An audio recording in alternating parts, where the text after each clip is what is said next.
২০০৮ সালের ১৭ই ফেব্রুয়ারি মাত্র ৪৪ বছর বয়সে মারা যান বাংলা সিনেমার জনপ্রিয় নায়ক মান্না।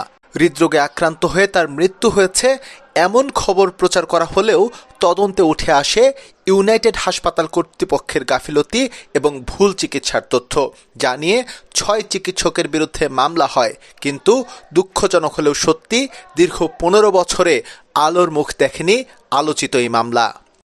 মান্নার স্ত্রী শেলি কাদের দাবি করেন, সঠিক সময়ে সঠিক চিকিৎসা না দেয়ায় মারা গেছেন মান্না। ইউনাইটেড হাসপাতালের সিসিটিভি ফুটেজ বিশ্লেষণ করে পাওয়া গেছে এমন তথ্য। যেদিন মারা যান মান্না, তার আগের রাতে বুকে ব্যথা নিয়ে শুটিং থেকে বাসায় ফেরেন তিনি। ব্যথা না কমলে নিজেই গাড়ি ড্রাইভ করে যান হাসপাতালে। মান্না ইউনাইটেড হাসপাতালে ভর্তি হন ভোর 4:45টার দিকে, কিন্তু কোনো বিশেষজ্ঞ ডাক্তারের চিকিৎসা পাননি তিনি। হাসপাতালের সাধারণ ডাক্তারের তত্ত্বাবধানে চলতে থাকে তার চিকিৎসা। ভোর 7:40-এর দিকে মান্নার হার্টে এসকে নামে একটি ইঞ্জেকশন দেওয়া হয়। এরপর গোঙানি দিয়ে বমি শুরু হয় তার। কিছুক্ষণের মধ্যেই বিদায় নেন বাংলা চলচ্চিত্রের সাহসী পুরুষ। চিকিৎসা বিজ্ঞান বলে যে ইঞ্জেকশন দেওয়া হয়েছিল মান্নাকে, সেটা কোনো বিশেষজ্ঞ ডাক্তার ছাড়া কেউই দিতে পারে না। কিন্তু মান্নার ক্ষেত্রে হয়েছে খুবই অবহেলা। এমনকি হাসপাতালের জরুরি বিভাগ থাকলেও সেখানে ভর্তি করানো হয়নি মান্নাকে।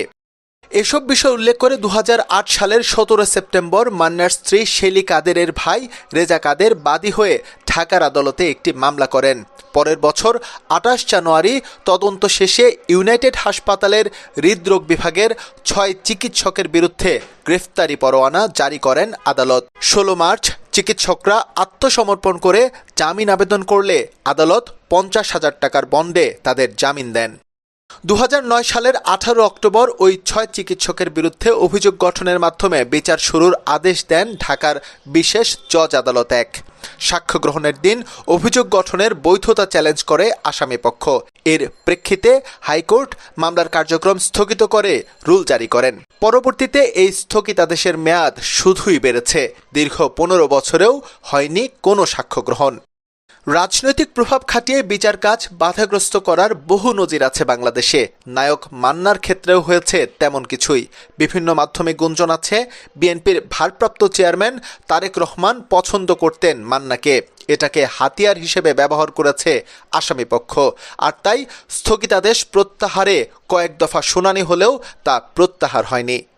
নতুন বাংলাদেশ অনেক কিছুর সাক্ষী। দীর্ঘ ১৫ বছর ধরে মান্নার মৃত্যু রহস্য যেভাবে জট পাকিয়ে রাখা হয়েছে, সময় হয়েছে তা এখন খোলার। সেই প্রত্যাশা এবার রাখতেই পারেন বাংলার অগণিত মান্না ভক্ত।